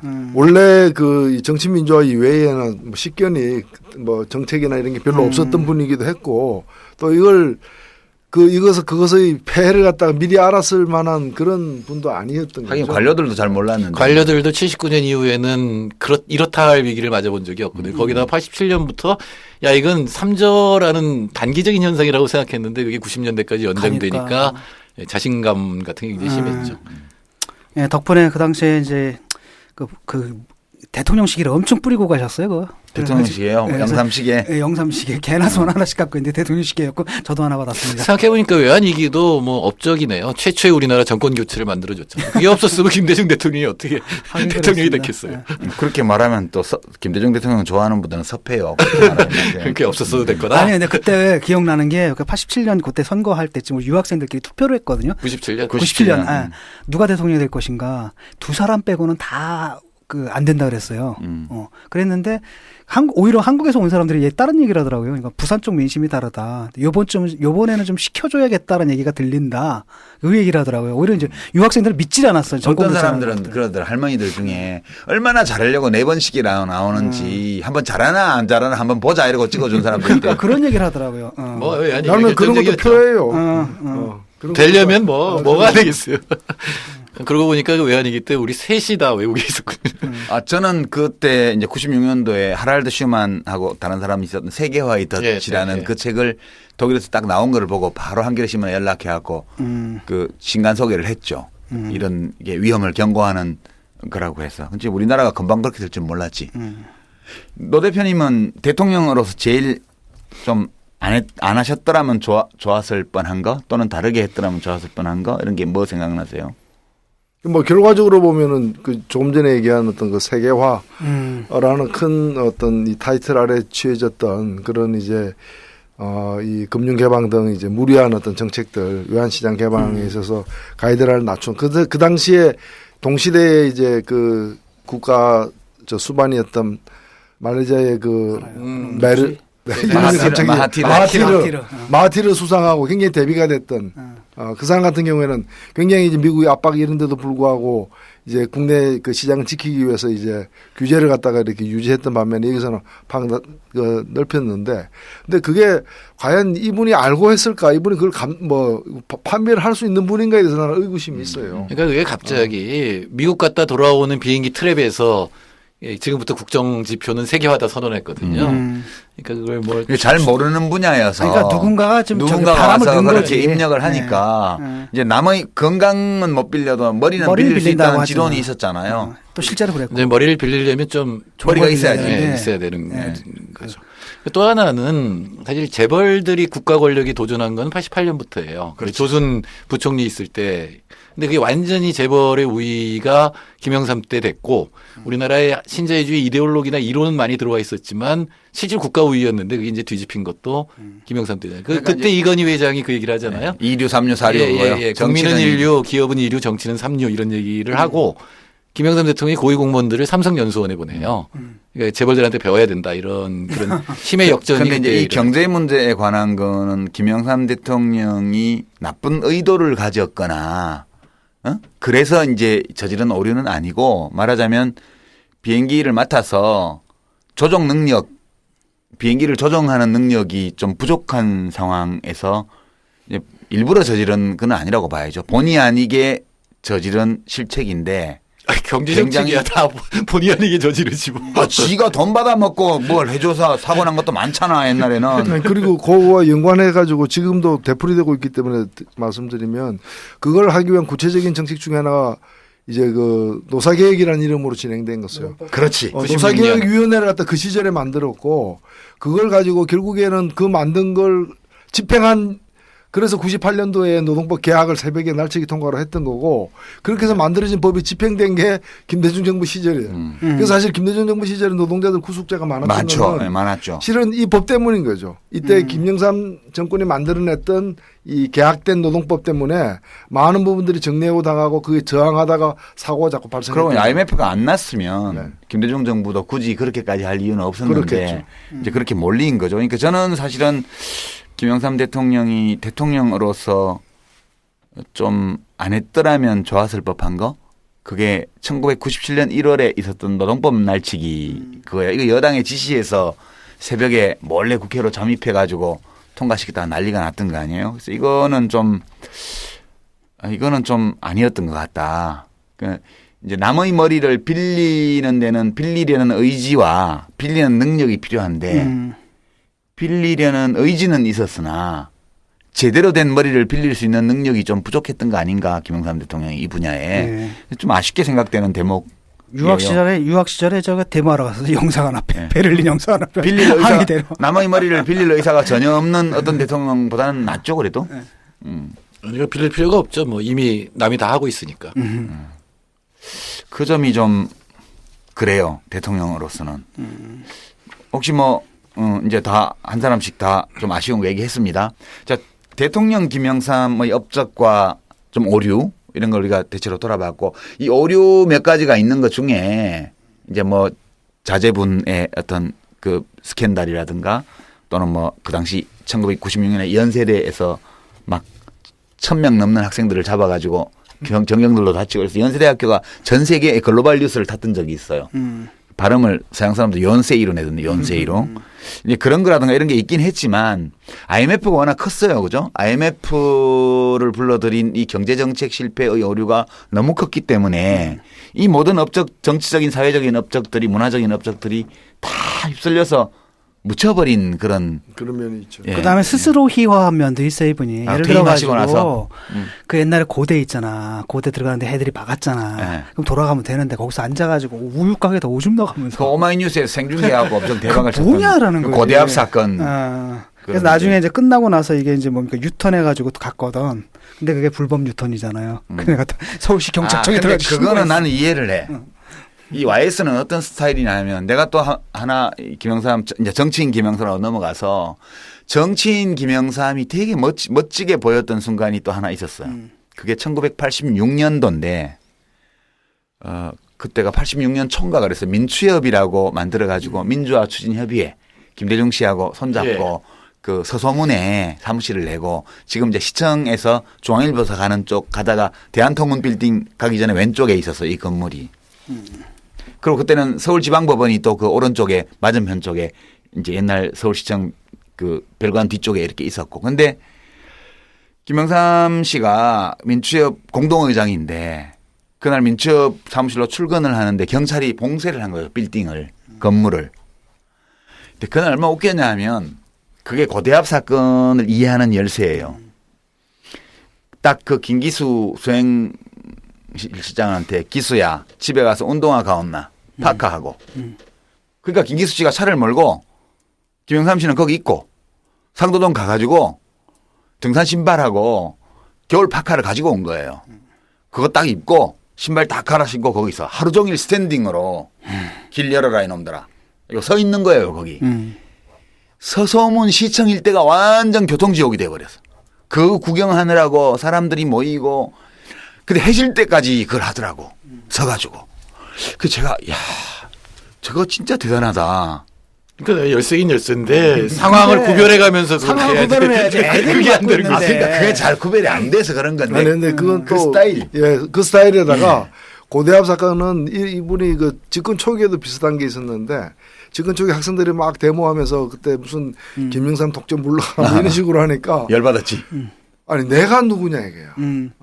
내가 지금 민주화를 위해 가지고 온몸을 바쳐서 수십 년을 싸워온 사람인데 내가 집권했는데 왜 학생들이 데모하냐 이거지.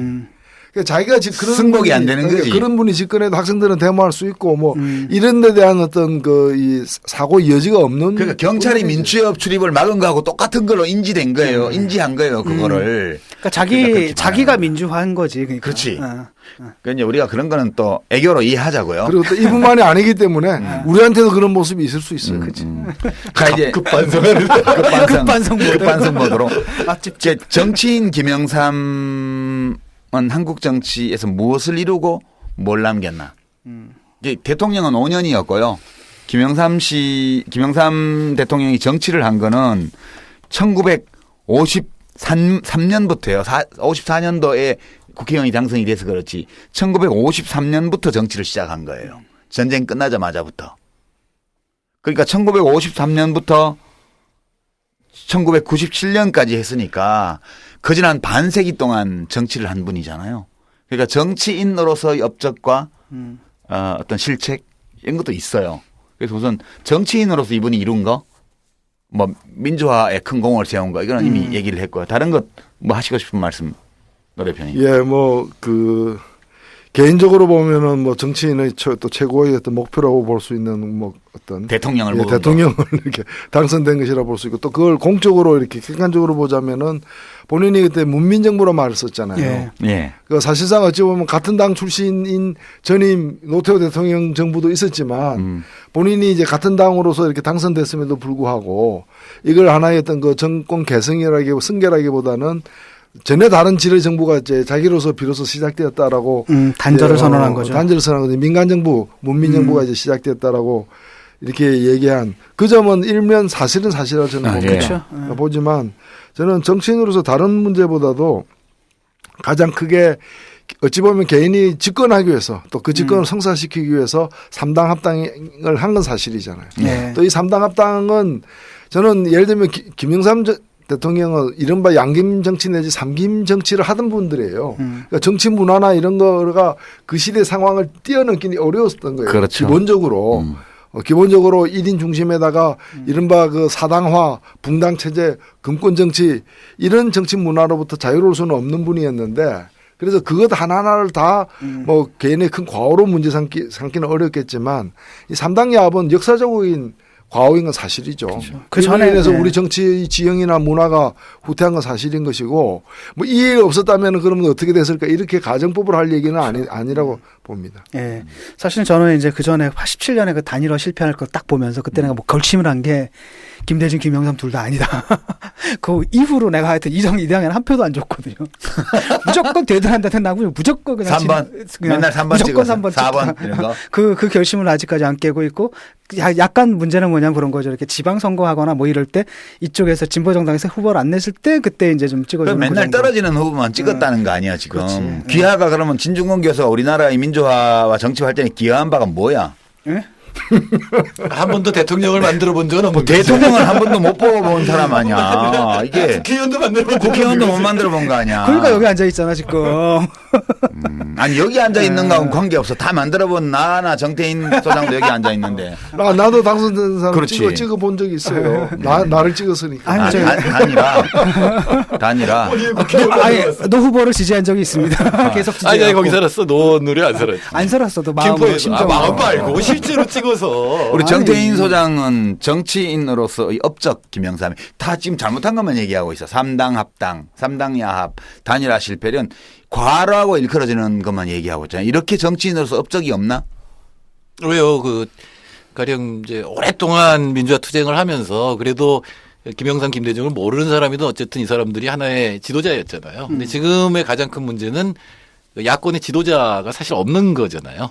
그러니까 그렇게 민주화 운동을 한 사람이 없는 것도 있지만 야, 이 사람이 되면 뭔가 바뀌겠다. 이런 느낌을 주는 지도자가 지금 없는 상태인데 그런 면에서는 뭐 근데 그거는 저는 불가피하다고 보거든요. 왜냐하면 지금 이 카리스마형 지도자란 말이에요. 김대중 씨도 그렇지. 그렇고 김영삼도 그렇고 그다음에 이제 박근혜 대통령 같은 경우 사실상 마지막 이미 그 시대가 삼김 시대가 지났는데 마지막 남은 그 삼김 시대 정치 카리스마라는 거죠. 그다음에 이제 이분들이 왜 그런 카리스마를 가졌냐면은 아까도 말씀드렸듯이 민주화 투쟁을 했는 그 정통성과 정당성 같은 걸 역사적인 배경으로 갖고 있단 말이에요. 근데 문제는 뭐냐 이런 시대는 지나갔고 그러면 민주적 리더십이 형성돼야 되는데 그게 지금 안 되는 게 문제는 야당의 문제고. 그 안 되는 게 나는 국민의 문제도 있다고 봐. 그래요. 왜냐하면 카리스마 있는 리더십에 너무 익숙하기 때문에 그러니까.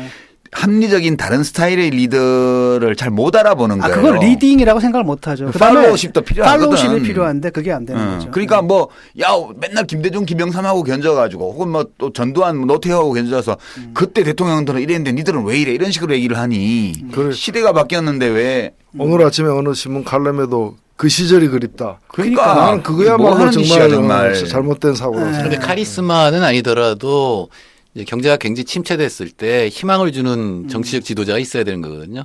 그걸 갖다 이제 언론 트랜스포메이티브 전환적 지도력이라고 얘기를 하는데 그런 리더십을 물론 삼김을 비판할 수는 있는데 그 뒤에 그런 리더십을 키우지 못했다라고 하는 거는 뭐. 저는 사실은 이제 정치인 김영삼에게서 우리가 뭘 볼 거냐 이건 사실 어떤 공을 남겼냐라는 거는 대통령으로서 행정을 어떻게 한 거는 명료한 반면 정치인으로서 한 행위가 무엇을 이루었는지는 시각에 따라서 많이 다를 수가 있어요. 근데 저는 이제 이 김영삼 대통령한테의 일생, 정치인 김영삼의 일생에 굉장히 아이러니를 보는데요. 개인적으로 실패하고 고난을 겪을 때는 뭘 많이 성취했고요. 개인적으로 뭘 이루었을 때는 정치인으로는 실패했어요. 김영삼 대통령이. 보면 우선 자유당으로 시작을 해서 국회의원이 건방됐는데 이승만 때 자유당 국회의원 한 게 뭐 자랑일 수는 없잖아요. 독재 정당인데 지금으로 치면 새누리당보다 더한 건데. 경남에서 되려면. 뭐. 근데 그때 야당도 되고 그랬어요. 근데 이 사람이 그 이승만 대통령의 삼선 개헌과 4.4.5의 부결된 개헌안을 그 자유당에서 국회에 모여가지고 가결된 걸로 선포하는 걸 보면서 이걸 끝까지 비판하고 반대하면서 이제 진영을 바꿔버렸잖아요. 참 명분 있는 그라고 봐요 나는 이거. 이게 아주 되게 훌륭한 모습이고요. 그다음에 그러니까 이게 그 굉장히 소신 정치 이런 걸 보여준 거예요. 그리고 40대 기술원 들고 나와서 대선 출마했다가 71년도 1월 달에 사실 김대중 후보가 그 이철성 씨 손을 잡고 그 결선 투표에서 엎어친 거잖아요. 1차 투표는 김영삼이 1등이었는데 그게 억울했을 거라고. 근데 후문으로 밤에 호텔방에서 울면서도 이 방송차를 끌고 김대중 유세를 계속 다녔다는 거 아니에요. 저는 이것도 굉장히 훌륭한 모습이라고 생각해요. 그 유명한 얘기를 남겼죠. 예. 그 김대중 그 후보의 승리는 나의 승리고 우리의 예. 승리다 이렇게 얘기했죠. 멋있는 말이죠. 속으로 그렇게 안 생각했다 하더라도 억울하고 방에서 울었다 하더라도 그래도 정치인이 공중이 보는 데에서 이렇게 말하고 이렇게 행동할 수 있다는 건 저는 요즘 정치에서 좀 찾아보기 어려운 그런 대목이에요. 그리고 미국에서 체류하고 미국 여행하고 있는 동안에 유신 선포가 됐는데 바로 귀국하잖아요. 사람들이 막 그 손명수 씨도 말리고 미국 친구들이 다 말리는데 그냥 귀국해 버려요. 이런 모습이 저는 좋더라고요. 이제 정치인 김영삼의 인생을 이렇게 쭉 보면 1979년도에 또 그렇게 의원직 제명을 당하면서 또 나 제명하면 박정희가 죽을 줄 알아 이런 큰소리 뻥뻥 치고 23일간 단식하고 이렇게 해서 대통령이 되기 전까지 이렇게 쭉 정치인으로서 부침을 겪으면서 해온 과정을 보면 되게 멋져요. 이 대목은 저는 되게 멋진 사람이고 내면적으로 100% 이렇게 진실했든 안 했든 상관없이 공적인 분야에서 활동하는 정치인이 이런 정도의 모습과 그런 일관된 어떤 흐름을 가지고 이렇게 몇십 년을 정치를 한다는 건 진짜 쉬운 일이 아니고 이런 모습을 대통령이 되기 전까지 보여준 것만으로도 사실 야당 정치인이 그거 말고 이룰 수 있는 게 뭐 있어요. 그래서 저는 굉장히 훌륭한 모습이었다고 생각하고 이게 유산인데 그 뒤에 이제 나중에 얘기하고요. 일단 대통령이 되기 전까지 3당 합당을 하기 전까지 보인 모습 이게 정치하는 사람들에게 주어지는 유산이고 우리 사회에 주어지는 유산일 텐데 사람들이 이 유산을 물려받지 않으려고 하는 게 참 안타깝다 그런 생각이. 뭐 얘기 들어보니까 물려받은 사람이 있네요. 뭐 김무성이 아니 김무성? 그게 아니고 그 자유당에서 이 바꾼 거는 노무현 대통령이 그대로 그 사실 재연했잖아요. 이익이 있다고 이렇게 손들면서 3당 합당에 반대하고 통일민주당이 자유당 같은 당은 아니지. 아니 그래도 3당 합당으로 가는 거에 대해서 나는 반대한다. 이런 4.5 개혁하기 전까지는 4.5 개헌 시도하기 전까지는 자유당이 그렇게 나쁜 당으로만 볼 건 아니에요. 또 개혁적인 당이라면 이 기득권들이 잘 참여 안 했던 그런 측면도 있고 하기 때문에 근데 이 사람 스스로가 사실은 굉장히 그 당시마다도 아버지가 거제에서 굉장히 부자였어요. 그렇죠. 멸치 선단을 여러 개 갖고 있었던 사람이고. 우리 80년대 제야 운동권 하는 다 멸치 먹었잖아요. 김홍종 멸치 한 상자 안 먹는 사람 별로 없어요. 그리고 부인은 또 마산에서 가장 큰 고무공장 집 딸이잖아요. 예. 그리고 그렇게 해서 거의 반강제로 여자 3명 선봐서 하나 해 이래가지고 집안에서 혼인했고 그다음에 이제 장택상 씨 그때 비서로 들어가가지고 그런 식으로 해서 정치도 굉장히 이렇게 수월하게 입문했던 분이에요. 근데 이제 지금 말씀하신 것처럼 그런 식으로 해서 그냥 기득권에 그냥 탐닉만 한 게 아니라 그러면서 필요할 때는 자기 판단해가지고 자기 길을 늘 열어가는. 그러면서 결단하고. 그래서 JP가 평하기를 이번에 서거한 뒤에 일생을 갖다가 자기 채색으로 자기 칼라로 다 그림을 그려나간 사람이다. 이렇게 얘기하더라고요. 굉장히 시적으로 잘 표현했네. JP가 그린 거 잘 그리거든. 그래. 시적이야 보면. 풍류가 있는 사람이거든. 풍류가 있어가지고 그 표현도 참. 오늘 계속 얘기 들어보니까 87년에 단일화 못한 건 이해가 되네요. 71년에 진짜 억울했을 거거든. 그렇지. 자기가 40대 기술운도 하고 이길 걸 확신했는데 뒤집어졌는데. 그런데 87년도에 단일화 실패는 김영삼 씨 혼자의 책임은 아니잖아. 물론 아닌데 두 사람의 책임이지. 아니, 그때는 저는 김영삼 씨가 잘 이해가 안 됐는데 71년을 기억하면 이건 도저히 이번에도 또 이런 생각은 분명히 들었을 것 같아요. 또 어느 번 얼굴이 또 떠오르네. 그렇죠. 왜 나만 그래? 나만 갖고 그래? 왜 나만 갖고 그래? 그거 있고요. 그다음에 이제 이게 3당 합당, 문제의 3당 합당이 김영삼 대통령의 인생에 정치 인생에서 그 전까지 절대 없었던 모습이 이때 처음 나타난 거예요. 원칙을 버리고 권모술수로 권력을 잡기 위해서 대든 거거든. 근데 호랑이 잡으려면 호랑이 굴에 가는 데에서 투쟁을 얼마나 했어요. 내각제 합의각서 써주고 그리고 총재직 맡았는데 대표직, 당대표직. 그거 내각제를 반대하면서 김대중 총재가 단식 투쟁하니까 그거 찾아가 가지고 이 김대중 총재가 1991년도에 저걸 했단 말이에요. 단식 투쟁을 했거든. 지방자치제 실시, 지방자치를 다시 하자는 거 하고 이제 내각제 합의한 거 그거를 취소해라. 그 단식 하니까 YS가 찾아가 가지고 가서 손을 잡잖아. 네, 그거 할게요. 지방자치도 하고, 그리고 내각제도 없는 걸로 할게요. 이래가지고 이제 내각제 없다 이러니까 이제 민정계에서 막 공격하니까 당무 거부하고 마산에 가버리잖아요. 그거 내 없이 정권 재창출 하나 보자. 그 결국 노태우 대통령이 꿇었잖아. 그러니까 들어가서 또 이렇게 하고 그러면 가서 막 그런 개혁을 막 하니까 1994년도에 보세요.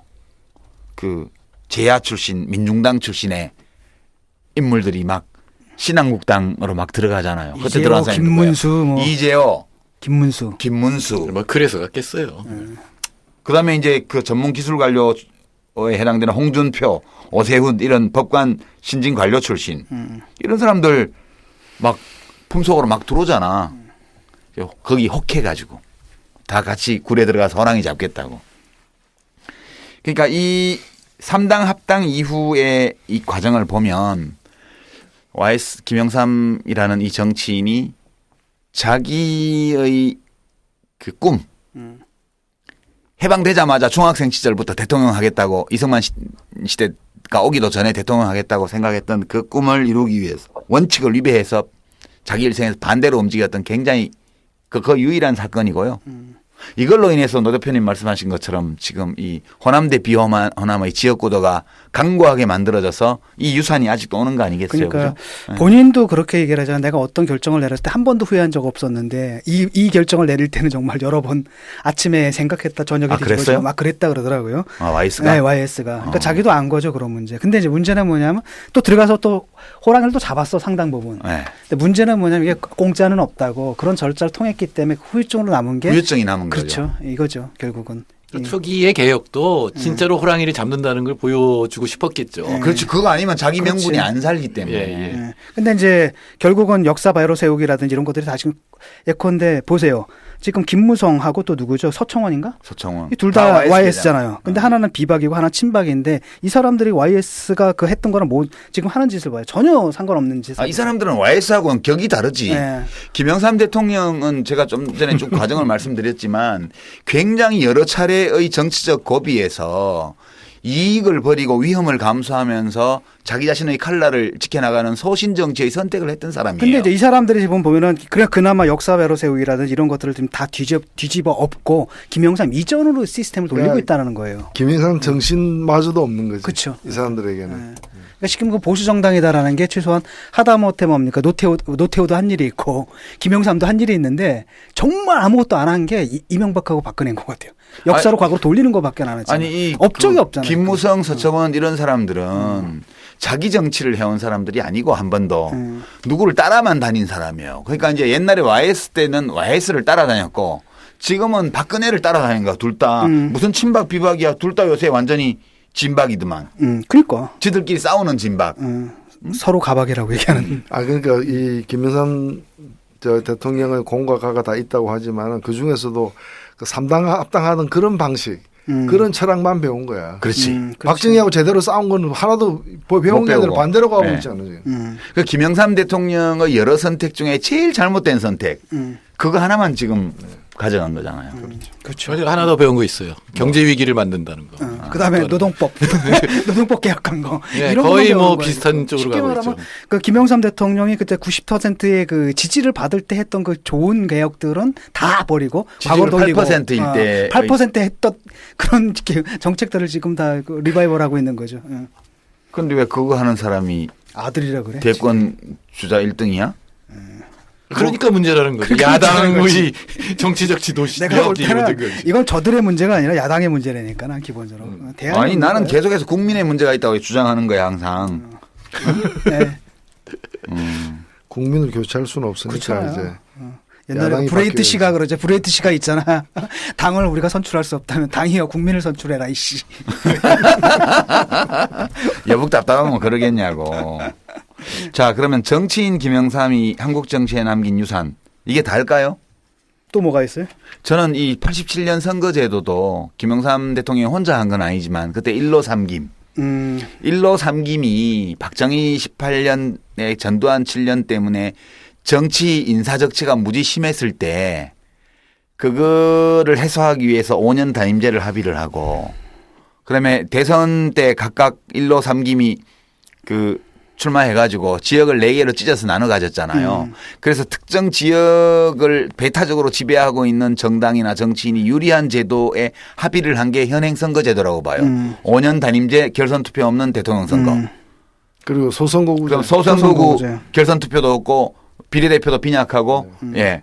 그런 소선거구제도. 이게 결국은 이 양 두 선거제도가 김영삼 대통령을 정치인 김영삼을 포함한 1987년 당시에 1로 3김의 나쁘게 말하면 협잡, 좋게 말하면 타협으로 성립한 제도인데 이거 우리 지금 못 넘어서고 있잖아요. 그렇죠. 그러니까 제도로서는 이 1987년 체제가 유산으로 와서 우리 정치가 우리나라가 이 유산 때문에 신음하고 있는 거고 정치 지역면으로는 와이스 대통령이 3당 합당을 해가지고 호남 인구가 소수인 호남대 다수인 비호남의 포위구도로 지역구도를 고착시킨 거. 이 두 가지가 다 지금까지 우리 정치를 병들게 만들고 전국적으로 정치를 병들게 만들므로써 국가와 국민의 삶을 병들게 만드는 가장 나쁜 유산 아닌가 그런 생각. 저도 그렇게 생각합니다. 그게 가장 크죠. 네.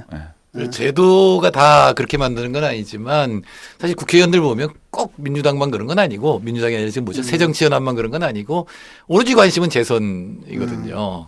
그거야 뭐 어떡하겠어요. 그러니까 제도가 분명히 그런 것들이 이제 영향을 미치는 거죠. 야, 근데 87년 이전만 해도 그런 게 없었잖아요. 왜냐하면 87년 이전에 박정희 정권의 위기를 부른 게 부산하고 마산이었어요.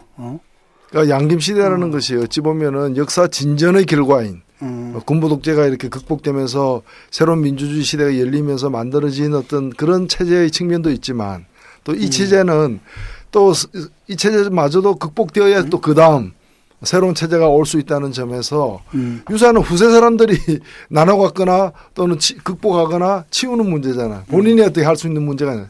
그래서 저는 이 김영삼 대통령에 대한 국민장을 치르면서 이렇게 예의를 표하는 것도 중요하지만 동시에 김영삼 시대, 양김 시대를 갖다가 국민적 합의로 극복해내는 그런 모색이 그건 사실은 먼저 정치권에서부터 일어나야 되는 거죠. 그거야말로 진짜 진정한 장례식이 그런데 그렇죠. 그런데 지금 보면은 그 양김 정치의 분위기 속에서 계속 정치하려는 사람들이 얼마나 많아. 그래서 이 또 방금 지적하신 것처럼 대통령 선거제도나 그다음에 국회의원 선거제도야말로 어찌 보면 양김 시대를 갖다가 계속 연장시키는. 양김은 돌아가셔서 또 양김 시대는 계속되고 있는 거예요. 네. 지금. 그러니까 총선에서 정의당이 승리하면 이제 양김 시대는 끝났다 이렇게 선언을 그렇게 너무 아전인수식으로 쉽게 아니 승리도 쉽게 안 끝나요. 제가 저만 얘기할 수 있는 거잖아요. 청취자 나는 아전인수가 아니에요. 내 밭이 아니거든. 아니 정의당이 한 번 선거 승리해서 그 양김 시대가 끝나지 않아. 네. 맞아. 이거는 룰을 바꿔야 되는 아니, 거죠. 남의 밭에 물 대주려고 그래도 이 거부를 하고 우리는 진실하지 않은 립서비스를 거부하는 당이야. 예, 그렇게 하고요. 방금 립서비스는 아니었고. 아니 발언하는데 영혼이 없었어. 영혼이 없었어. 립서비스야. 아 그렇게 만들어야지. 자, 우리 이제 노회찬 대표님은 정치인으로서 이미 조문을 하셨고 서울대병원 가서 하셨어요. 네. 저는 이제 시민의 한 사람으로서 서울역 광장에서 그 조문하려고 지금 기다렸는데 이제 차려진 모양이에요. 예. 그 정태인 소장이나 진중권 교수도 조문하실 거예요? 저는 역대 대통령들 조문 다 안 했는데. 아무도 안 했단 말이에요, 지금까지. 마음속으로만 했습니다. 아무리 정의당이지만 너무하네, 정말. 아니 정의당 생기기 전에 일이요. 그거는. 아, 그렇구나. 그 모든 걸 정의당으로 갖다 박정희 붙이죠. 대통령 때도 그 강제로 시키는데도 안 간 사람인데. 강제로 시키는 건 안 가야지. 아닌데 마음속으로 하고 있습니다. 좀 생각해봐요. 아직 며칠 시간이 있으니까. 네. 그래도 노무현 대통령 때는 갔다. 그렇구나. 길에서 이렇게 했는데 그건 왜냐하면 길을 가다가 있었기 때문에 이렇게 한 거지. 일부러 간 건 아니다. 일부러 간 건 아니고요. 꼭 저렇게 얘기해야 우리 정태인 소장은 조문할 거예요, 안 할 거예요? 뭐 하긴 내고 하겠죠.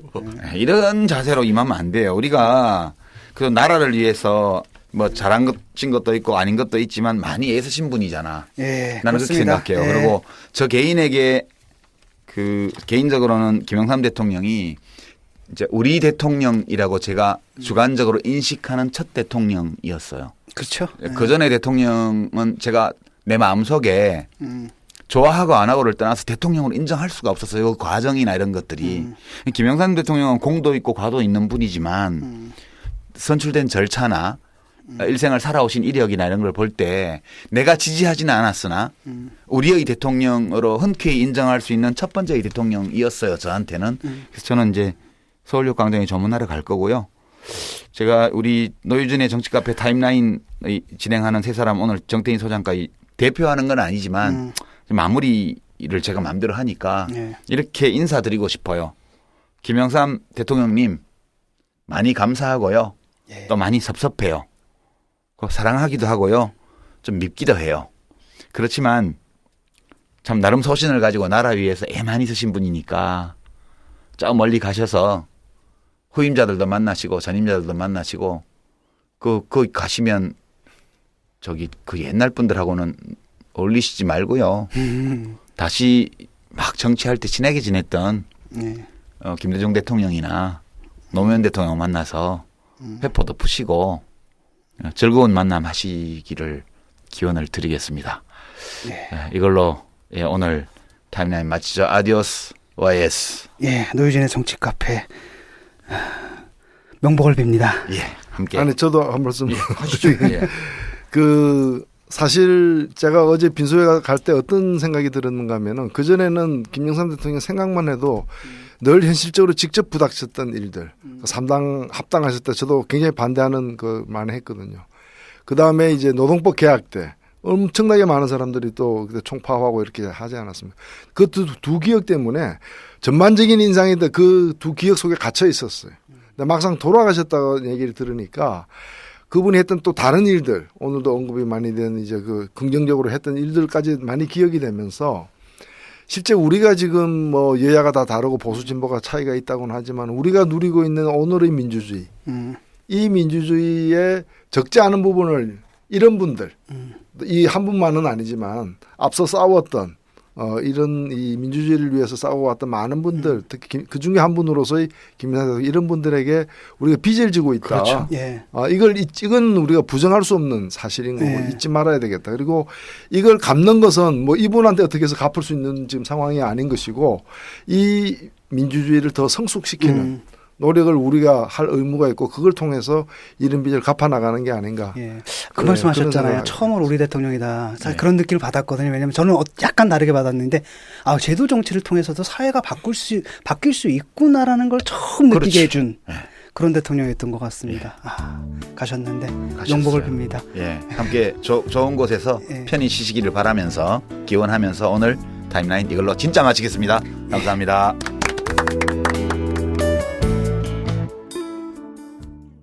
건축주의 철학과 개성을 닮은 집을 추구하는 목조주택 전문기업 꿈꾸는 목수가 정치카페를 후원합니다.